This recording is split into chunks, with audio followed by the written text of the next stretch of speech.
Hello दोस्तों, आप सभी का मेरे YouTube चैनल में स्वागत है। आज हम पढ़ेंगे अध्याय 4 तत्वों का आवर्ती वर्गीकरण का लेक्चर 2, जिसमें आज का हमारा टॉपिक है डोबेरेनर का त्रिक नियम, डोबेरेनर्स लॉ ऑफ ट्रायड्स।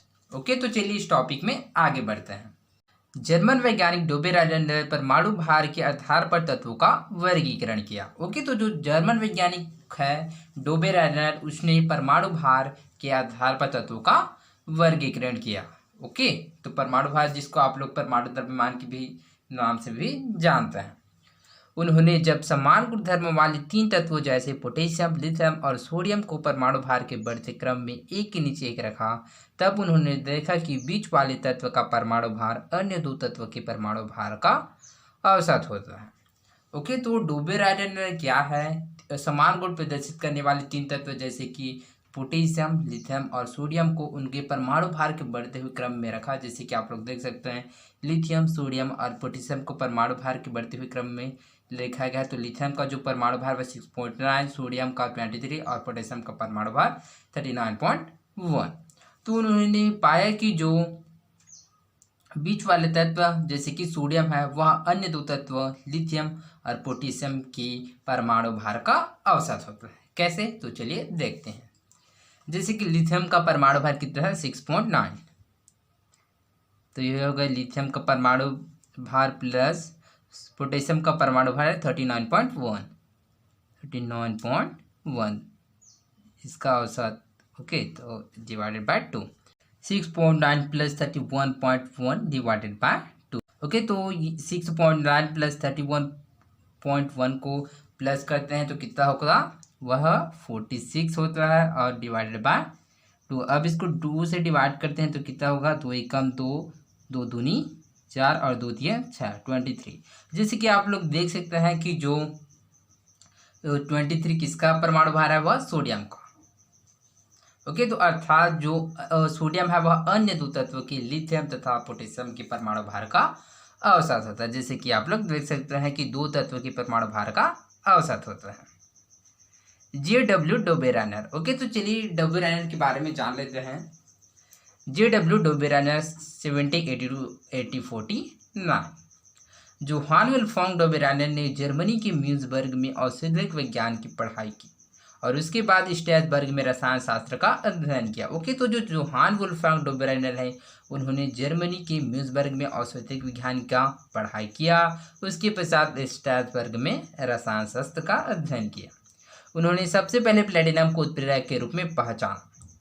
ओके, तो इसको याद रखिएगा कि किसने सबसे पहले प्लेटिनम को उत्प्रेरक के रूप में पहचाना, तो इसको याद रखिए कि JW डोबेरेनर या डोबेरेनर ने सबसे पहले प्लेटिनम को उत्प्रेरक के रूप में पहचाना तथा 3 त्रिकों की खोज की, जिससे आगे चलकर तत्वों की आवर्त सारणी का विकास हुआ। और क्या है, डोबेरेनर ने क्या है, 3 त्रिकों की खोज की, जिससे आगे चलकर क्या है, तत्वों की आवर्त सारणी का विकास हुआ।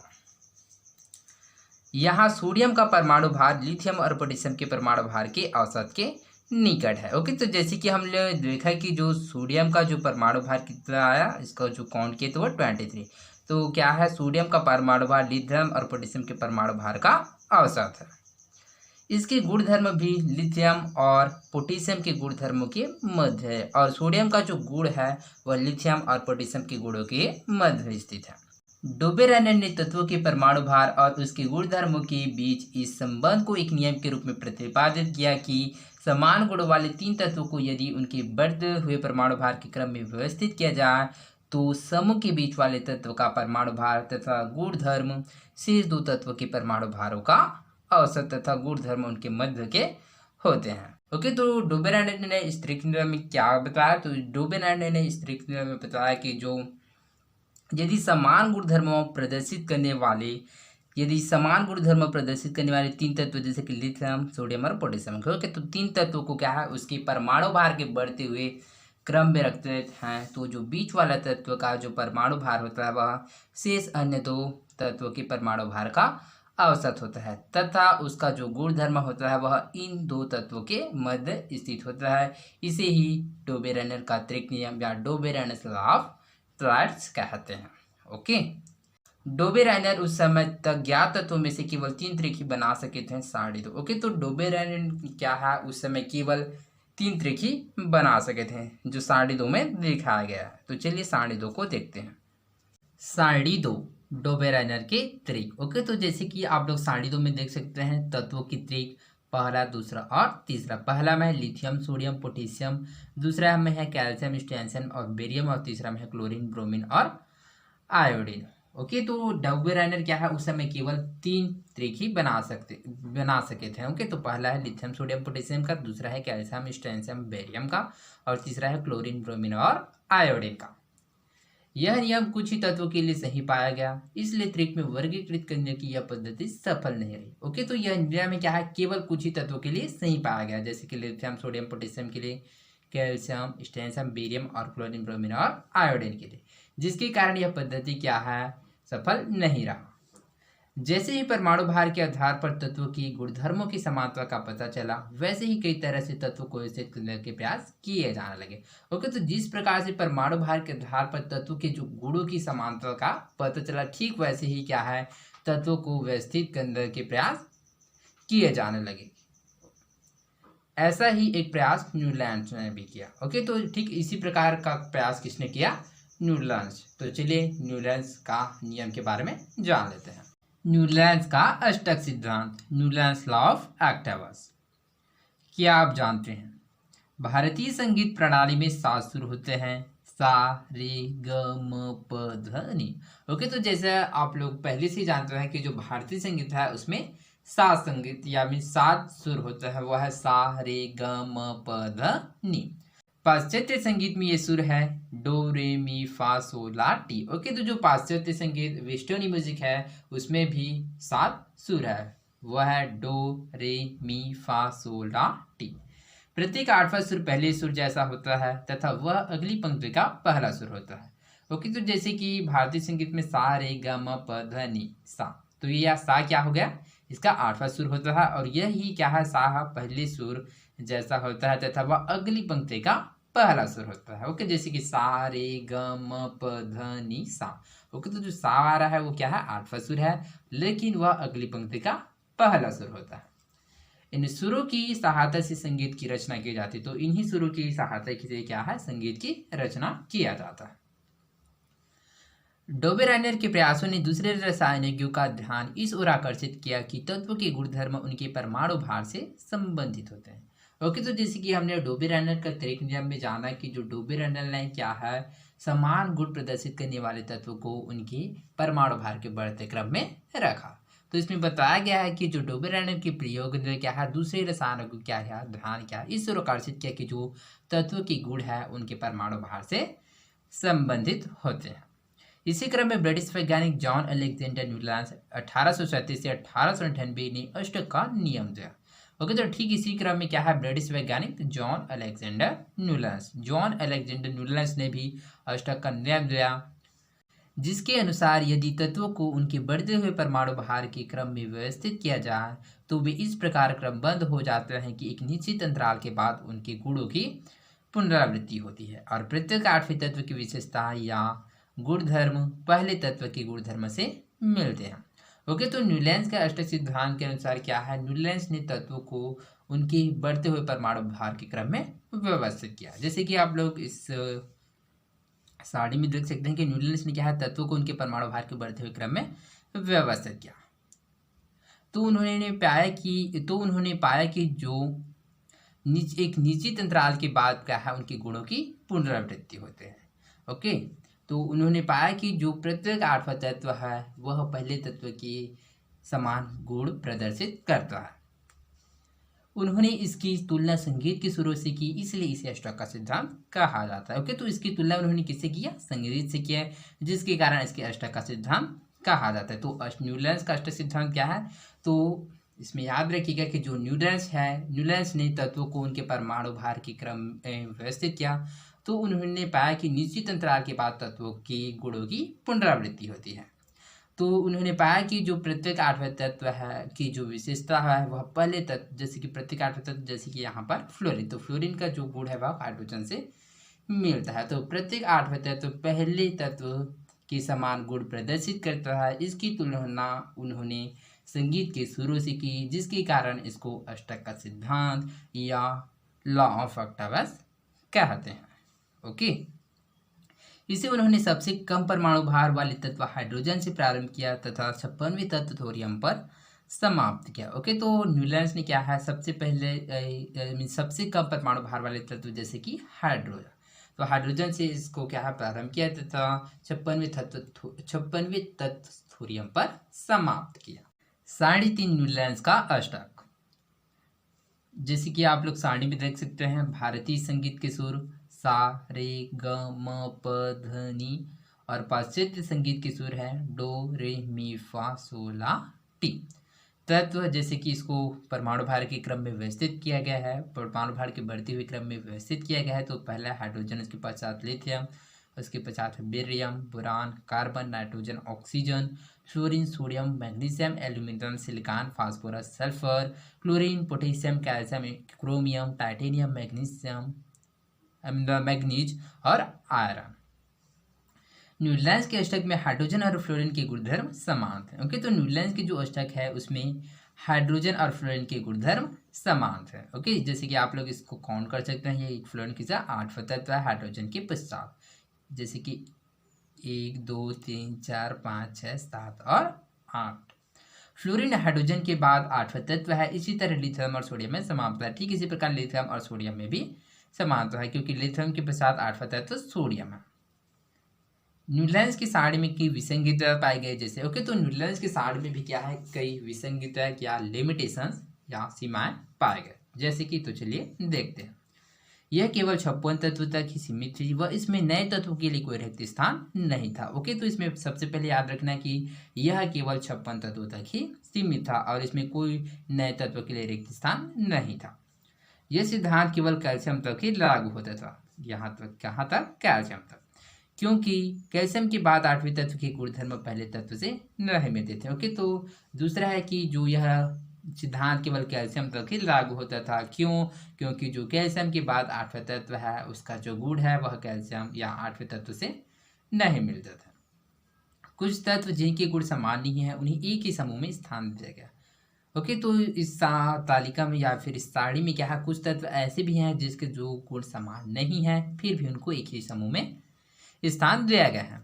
जैसे आयरन के रासायनिक गुणधर्म ऑक्सीजन तथा सल्फर से नहीं मिलते, जैसे कि आयरन, तो आयरन के जो गुण है वह या आयरन के जो रासायनिक गुण है वह ऑक्सीजन और सल्फर से नहीं मिलते, फिर भी उसको एक ही समूह में स्थान दिया गया।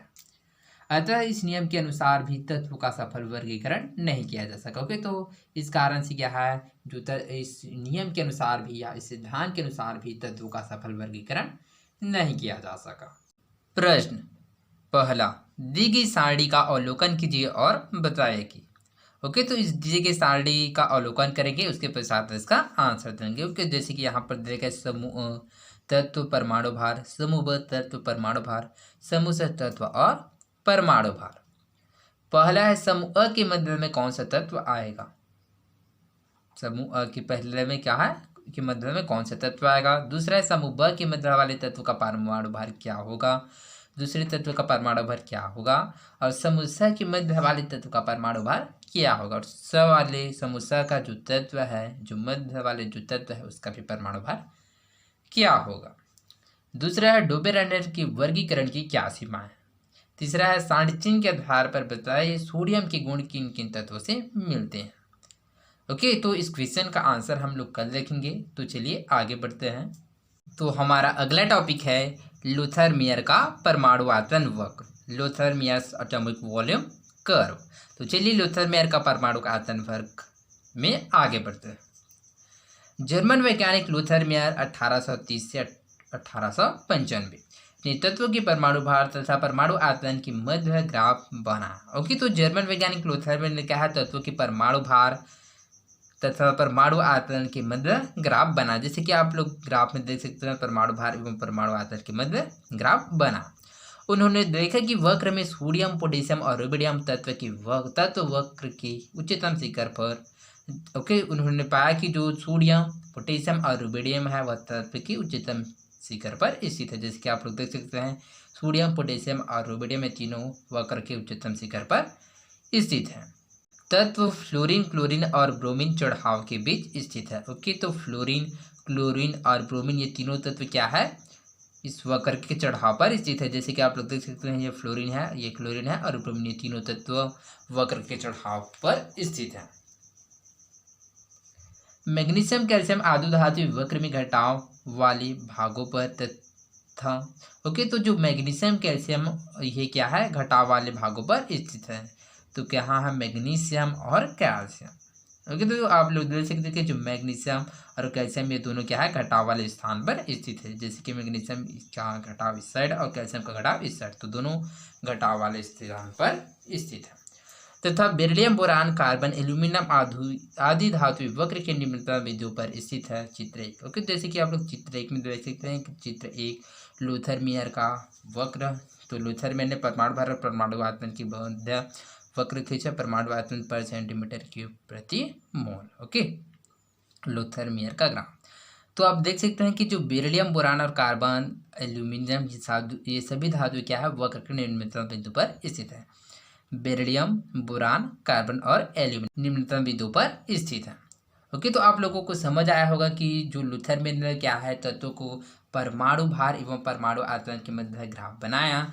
चित्र एक लूथर मेयर का वक्र। ओके, तो लूथर मेयर ने क्या है, तत्वों को उनके परमाणु भार एवं परमाणु आयतन के मध्य क्या है, ग्राफ खींचा, लूथर मेयर का ग्राफ। तो उन्होंने पाया कि जो सोडियम, पोटेशियम और रुबिडियम है वह वक्र के उच्चतम शिखर पर स्थित है, और फ्लोरीन, क्लोरीन और ब्रोमीन ये तीनों तत्व कहाँ पर स्थित है, यह वक्र के चढ़ाव पर स्थित है। और मैग्नीशियम, कैल्शियम ये क्या है, ये घटाव वाले स्थान पर स्थित है। तथा बेरिलियम, बोरान, कार्बन और एल्यूमिनियम ये धातु वक्र के निम्नतम बिंदु पर स्थित है।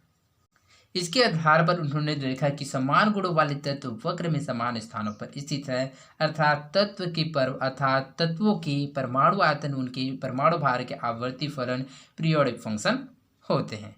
तो इसके आधार पर उन्होंने पाया कि जो समान गुण प्रदर्शित करने वाले तत्व जैसे कि सोडियम, पोटेशियम और रुबिडियम, इन तीनों की क्या है, तत्व के जो गुण है वह समान प्रदर्शित करता है। तो उन्होंने पाया कि जो तत्व जिस जिस स्थान पर स्थित है उनमें